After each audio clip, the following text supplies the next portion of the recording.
I'm covering today. I got word from our partner Hugh. He's not able to do today's, so I'm filling in, and we're getting started over on YouTube right now. So welcome on YouTube and welcome Zoom. Okay, this is what I want to talk about: payment processing from the business owner's perspective. All right, I think this will help a lot as someone who's taking credit cards. This I think this will be beneficial for all of you as you're approaching customers. And then I want to talk a little bit about the income that is earned on these, and then any questions you might have. The first thing, payment from a business owner's perspective, payment processing is just like rent, or it's just like a internet utility cost or any other cost. It's just a cost of business, right? So knowing it's just a cost of business, it's not really thought about much. People don't like having to pay it. The first of the month is generally, or the first week of the month is generally when you pay your payment processing costs as a business. It's also when you pay your rent. It's also when you pay maybe a car payment or house payments, whatever.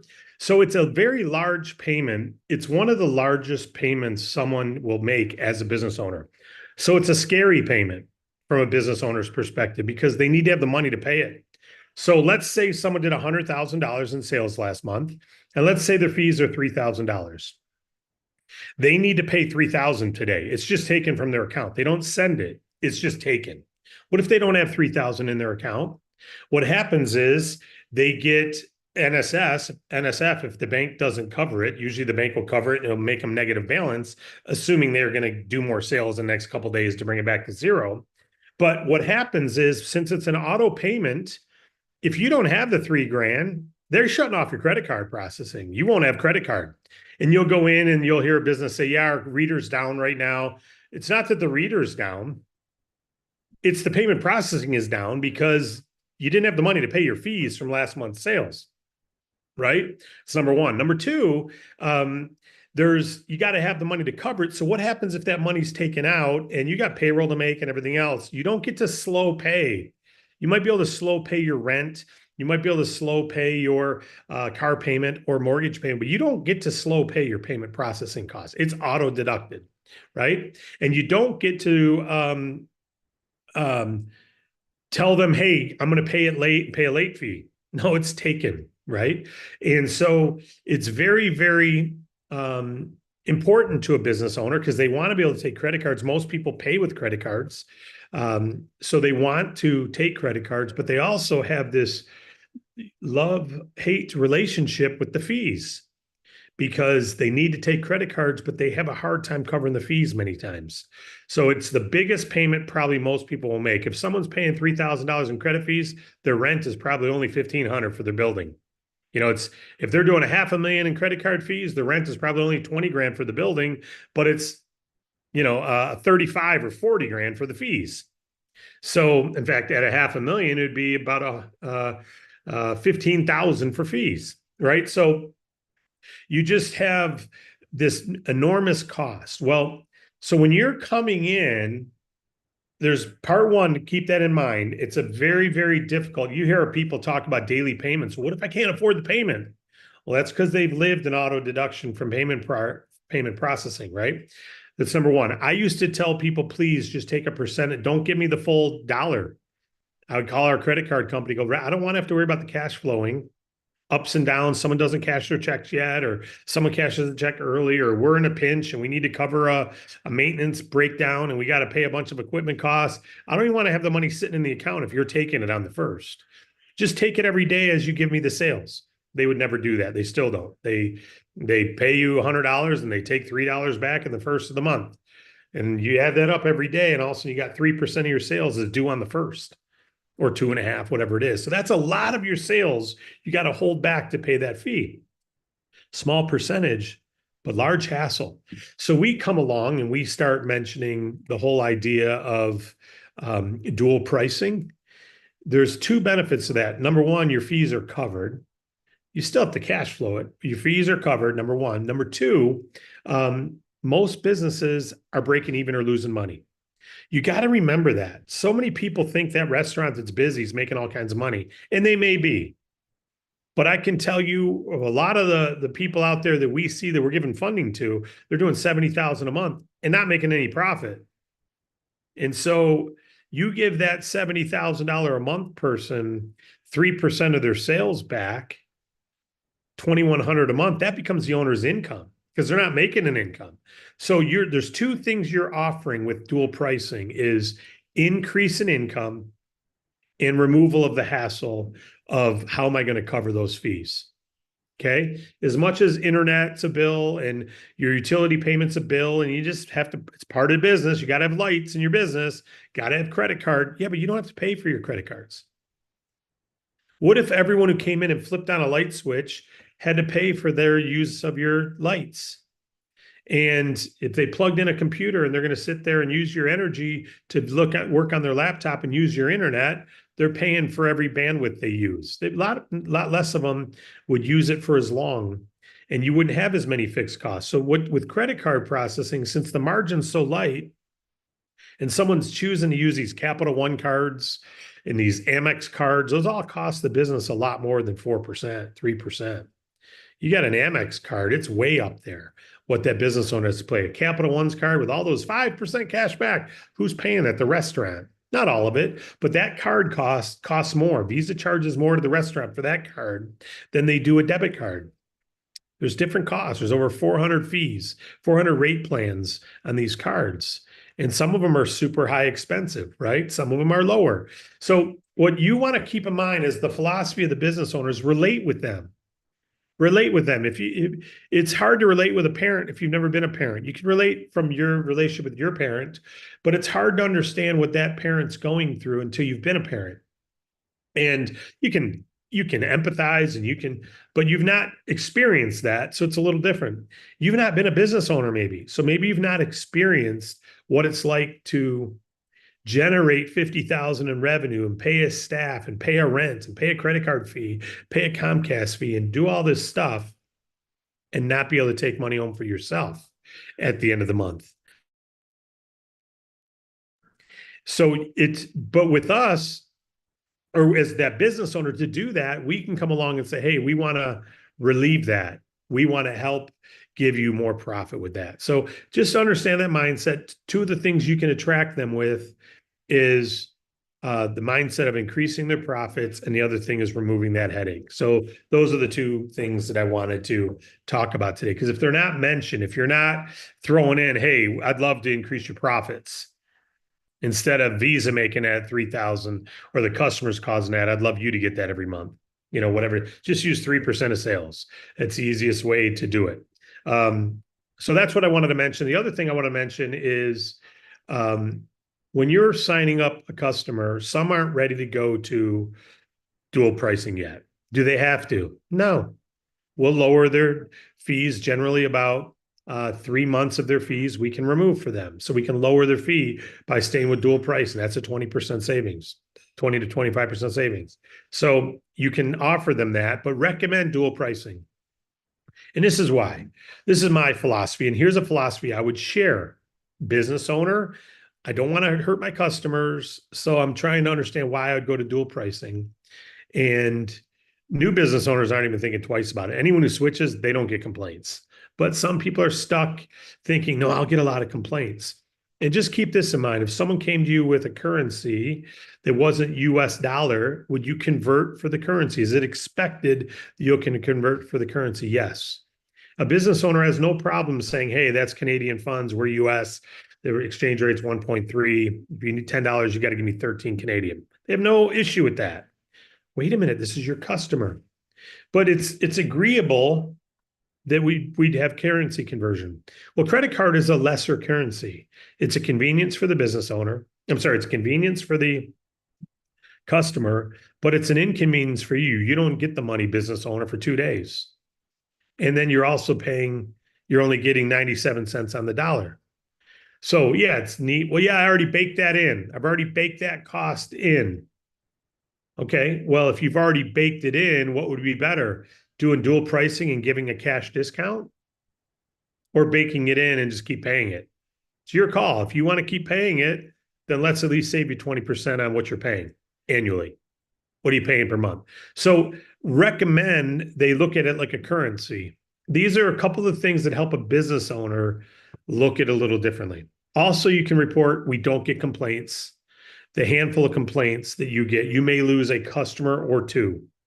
You're talking about a $40, $50 customer you might lose, and they can always use cash. They have the options, dual pricing, cash price, credit price. You're not making them pay with a credit card. They can easily pay with cash, right? So business owner, you're not requiring it. You're giving the option, just like the gas station gives you an option. Do you go in and pay cash every time? No. Do you stop going to that gas station because they have a dual price? No. Do you pay at the pump? Yeah.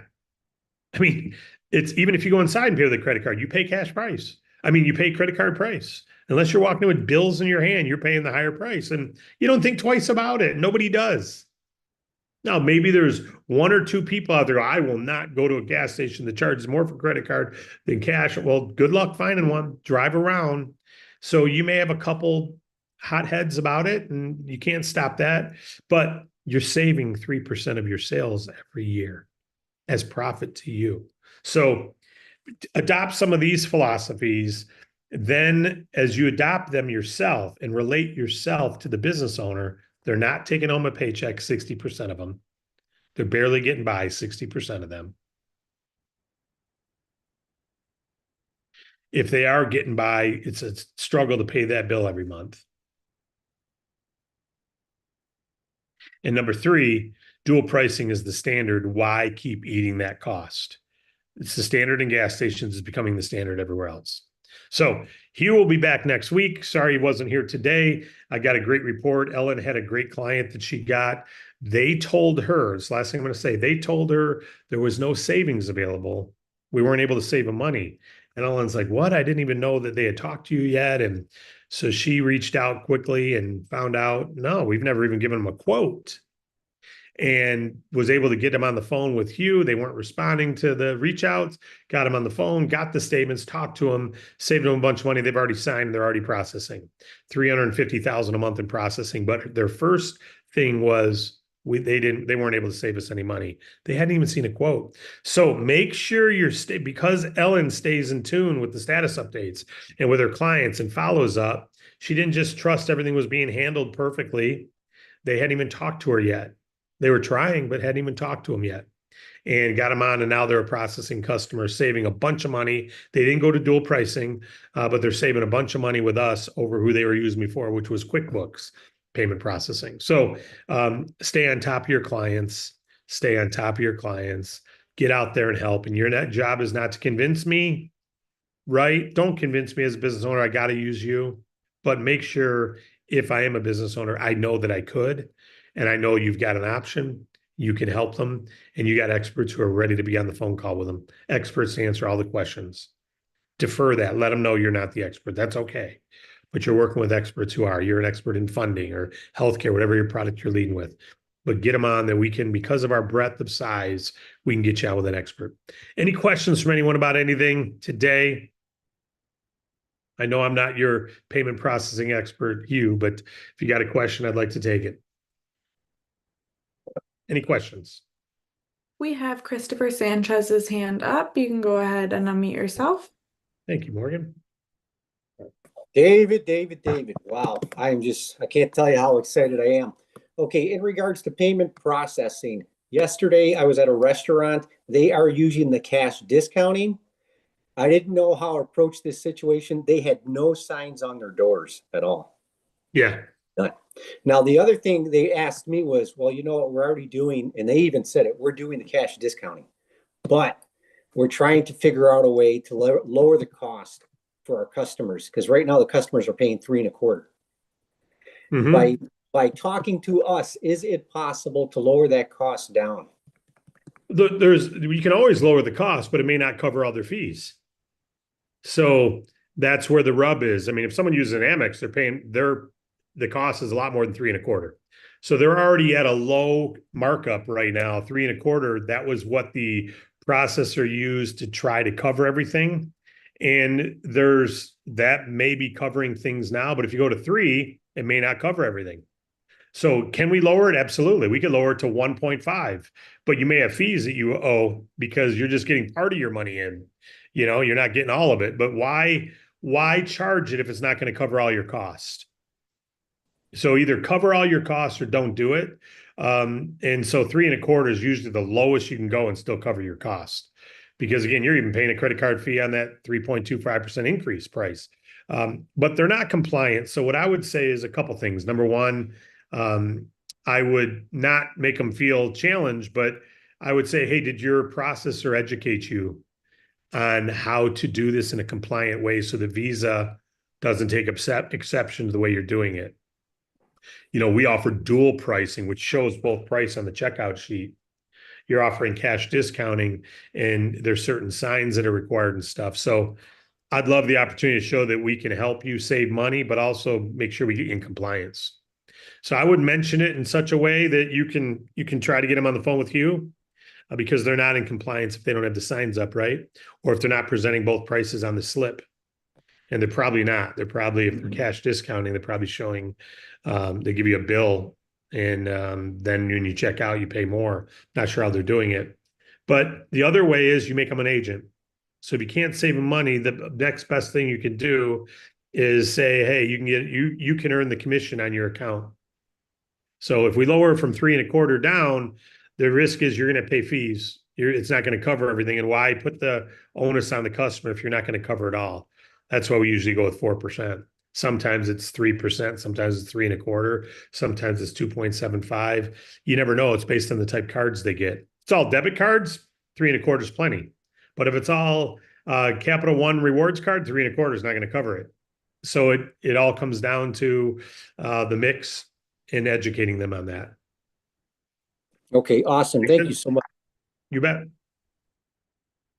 Any other questions? We do have Harlequin's hand up. You can go ahead and unmute yourself. All right. How you doing, Harlequin? I'm doing fabulous, David.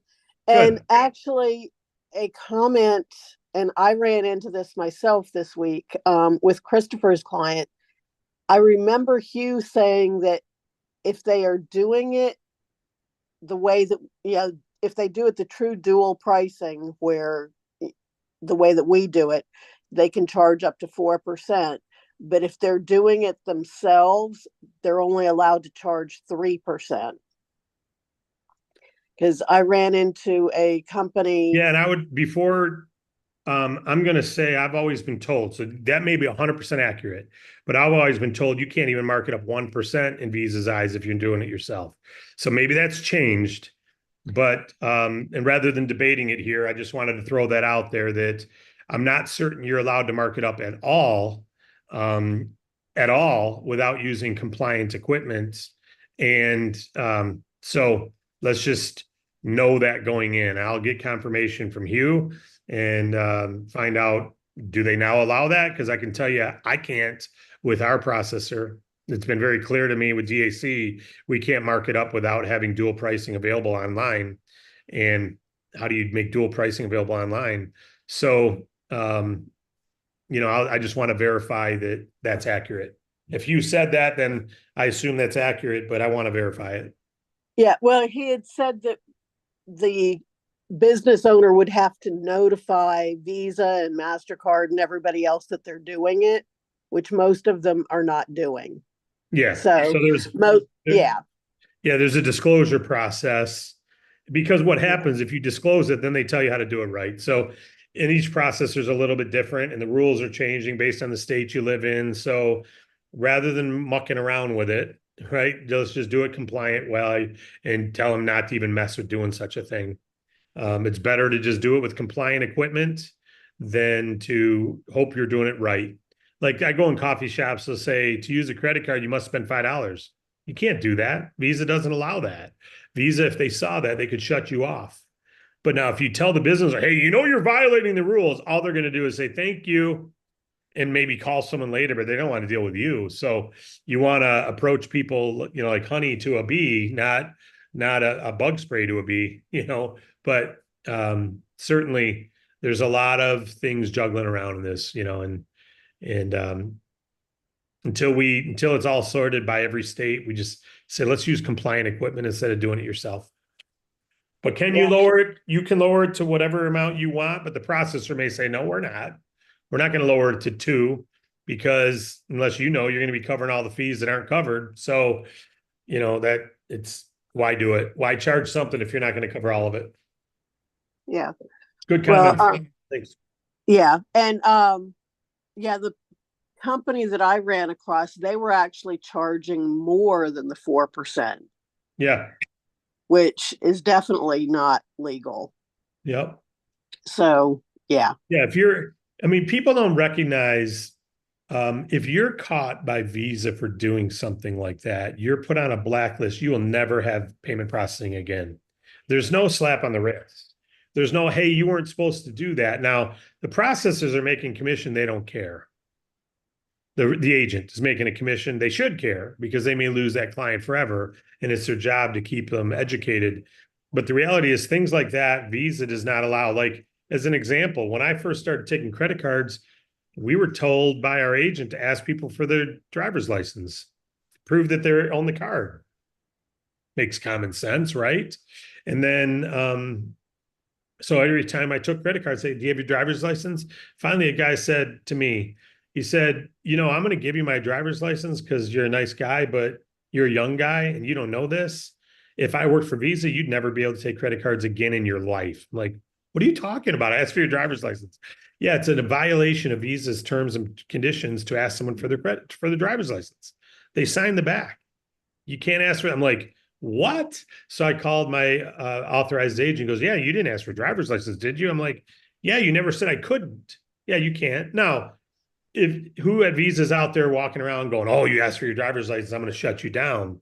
But if they got a bunch of complaints, they got to respond. So there's all kinds of little rules like that the agents need to know. You don't need to worry about it. Hugh covers that. Your job is just to refer them. But if you see things, it's good to inform without being a know-it-all. Nobody likes a know-it-all. But if you can let them know you care, just like that guy let me know, he cared, and I had never asked for another credit card. I mean, never driver's license, getting a credit card again. And I did it innocently prior. So, and I don't know if the laws have changed, but that's what it was then. And last time I checked, you still couldn't ask for someone for a driver's license according to Visa's rules. That was a couple of years ago. So I assume it's still the same. All right. Yeah. Thanks, guys. No other questions or comments today? All right, then what's most important is that we don't let our mindset stop us from talking to business owners. Get out there and talk, talk, talk. Isn't it funny that the same people keep getting clients? Not because they're any better, but because they're better at doing it. Just be